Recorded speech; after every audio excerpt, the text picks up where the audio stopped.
হঠাৎ রাজা রাগের বশে নিজের মেয়েকে অভিশাপ দিয়ে ফেলেন। অভিশাপের কারণে তার কন্যা পাথরের মূর্তি হয়ে স্বর্ণলোক থেকে সরাসরি ভূলোকে নেমে যায়। আর সেই মূর্তি এক ব্যবসায়ীর হাতে ধরা পড়ে। মূর্তি দেখে ব্যবসায়ী খুব আনন্দিত ছিল। সে ভেবেছিল মূর্তি বিক্রি করে সে মোটা অঙ্কের টাকা কামাবে।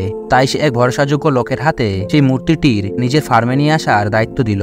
লোকটি যখন মূর্তি নিয়ে তার ফার্ম হাউসের দিকে যাচ্ছিল, তখন কিছু পুলিশ অফিসার তার পিছু নেয়। প্রাণ বাঁচাতে লোকটি তার গাড়িটি জঙ্গলের ভিতরে ঢুকিয়ে দেয়। জঙ্গলের ভেতরে কিছু দূর যাওয়ার পর তার গাড়ি খারাপ হয়ে পড়ে। ফলে বাধ্য হয়ে তাদের সেখানে রাত কাটাতে হয়। মধ্যরাতে যখন তার ঘুম ভাঙলো, হঠাৎ তার চোখ পড়ল সেই মূর্তির দিকে। দেখে সে চমকে উঠল। মূর্তির কাছে গিয়ে তার সৌন্দর্যের প্রশংসা করতে লাগলো। প্রশংসা শুনে মূর্তিটি সঙ্গে সঙ্গে একটি সুন্দরী কন্যায় রূপান্তরিত হয়। এভাবে সময় কেটে গেল।